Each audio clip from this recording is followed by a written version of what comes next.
देश में एक ऐसा गांव है जहां पर 3-4 भाइयों की सिर्फ एक पत्नी होती है और एक ही लड़की से उनकी शादी कर दी जाती है।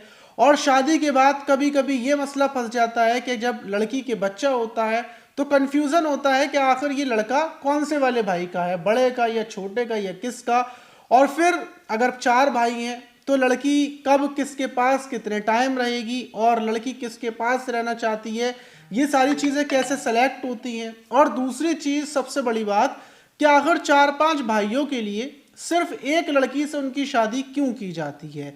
ये ढेर सारे सवाल हैं और ये आखिर गांव में ऐसी प्रथा क्यों है और ऐसा क्यों करते हैं, ये बहुत बड़ा सवाल है। ये कहानी मैं जब पढ़ रहा था तो मुझे हैरानी हुई कि भला हमारे देश में ऐसे भी कई गांव हैं जहां पर ऐसा होता है। तो बात हिमाचल प्रदेश का जो सिरमौर ज़िला है वहाँ के शिलाई क्षेत्र की है और वहाँ पर 12 जुलाई को 2 सगे भाई मिलकर एक लड़की से शादी करते हैं। 2025 का जो जुलाई का महीना था उसी में शादी की थी और ये खबर ट्रेंडिंग में चली जाती है, वायरल चली जाती है, आपने ज़रूर सुनी होगी। और याददाश्त के लिए मैं एक फ़ोटो भी लगा देता हूँ, आपने ज़रूर ये फ़ोटो कहीं ना कहीं देखा होगा। लेकिन उसके बाद लोगों को ये लगता है कि शायद लड़की ने लव मैरिज की होगी या फिर उन दोनों भाइयों से लड़की प्यार करती होगी इसलिए शादी की होगी। लेकिन ऐसा बिल्कुल नहीं है। ये जो प्रथा है ये हिमाचल प्रदेश में और जो ये उत्तराखंड है, उत्तराखंड के कई इलाकों में है और काफ़ी टाइम से चल रही है। इसके ऊपर एक किताब भी लिखी हुई है, 1975 में किताब लिखी गई थी और ये काफ़ी पुरानी प्रथा है। और इस प्रथा को हमने महाभारत में देखा था कि जब 5 पांडवों ने द्रौपदी से शादी कर ली थी और पांचों पांडव द्रौपदी के साथ रहते थे। तो ये ऐसी ही प्रथा है और हिमाचल प्रदेश का जो किन्नूर है वहाँ पर इस प्रथा का जो पूरा गांव है इस प्रथा को मानते हैं।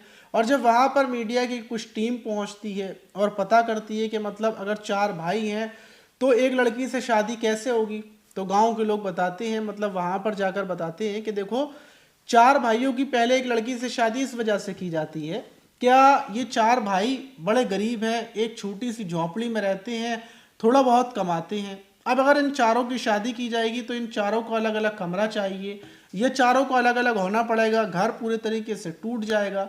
इसलिए इस गरीबी को देखते हुए इन चारों की शादी एक लड़की से कर दी जाती है। वो लड़की आती है, वो एक ही घर के अंदर रहती है और वहीं पर सोती है। अब दूसरा सवाल ये कि अगर लड़की को किसी के साथ मिलना है या फिर किसी के साथ संबंध बनाना है तो वो कैसे बनाएगी। तो संबंध बनाने की जगह एक छोटी सी जगह अलग होती है।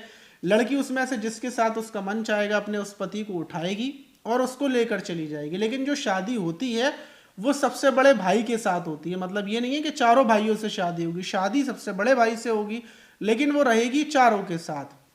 फिर वो उस कमरे में जाती है, उस अपने पति से मिलती है और फिर वापस आकर बीच में लेट जाती है।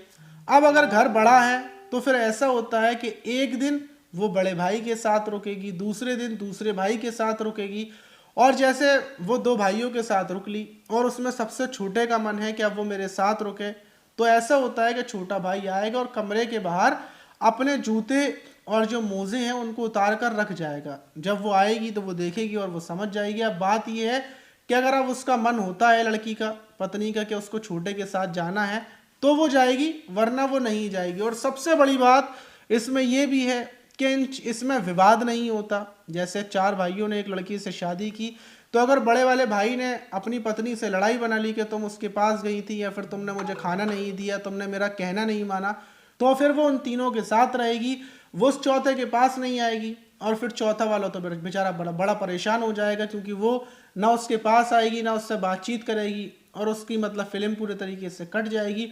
तो इसलिए चौथा वाला भी उसको सराखों पर बिठा कर रखता है और चारों भाई ये सोचते हैं कि हम ज़्यादा से ज़्यादा उसको प्यार कर सकें क्योंकि वो अपनी मर्जी से हमारे पास आ सके। तो इसलिए चारों भाई उसको ज़्यादा से ज़्यादा प्यार करते हैं क्योंकि लड़की के हाथ में होता है कि वो जिसके साथ रहना चाहे, जिसके साथ जाना चाहे, वो उसी के साथ जा सकती है, उसकी मर्जी है। और इस ये प्रथा काफ़ी पुरानी चलती हुई आ रही है और इससे लोगों का कहना, मतलब जो गांव के लोग हैं उनका कहना ये है कि इससे परिवार जुड़ा रहता है और जब बच्चे होते हैं, उसके 3 बच्चे हों, 4 बच्चे हों, तो फिर हमें ये नहीं पता होता कि इसमें से किसका बच्चा है। और फिर चारों भाई उन बच्चों को पालते हैं, उनको बड़ा करते हैं और फिर ऐसे ही उनके साथ भी होता है। ये गरीब घराने का मामला है, और अगर कोई ज़्यादा पैसे वाले होते हैं तो अभी वो इस प्रथा को मानते हैं। फिर उसमें ये होता है कि अलग अलग कमरे बने हुए हैं, तो बारी बारी से एक एक दिन, दो दो दिन मतलब लड़की रुकती है। तो ये प्रथा हमारे देश के अंदर है, और आपको शायद इस प्रथा के बारे में ना पता हो, लेकिन प्रथा सिर्फ हमारे देश के अंदर नहीं है, बल्कि चीन का जो तिब्बत है वहाँ पर भी ऐसा होता है। वहाँ पर तो मतलब परमानेंटली होता है, लेकिन हमारे देश के अंदर अब ये बहुत ना के बराबर हो चुका है, ख़त्म होता जा रहा है, क्योंकि आज के टाइम में कोई बर्दाश्त नहीं कर पाता कि मेरी पत्नी के ऊपर कोई और नज़र डाले, कोई और सगा भाई नज़र डाले। तो आपको इस प्रथा के बारे में जानकारी थी या नहीं थी, कमेंट बॉक्स में ज़रूर बताइएगा, और आप इस चीज़ को सुनकर आपको कैसा लगा वो भी बताइएगा। मिलते हैं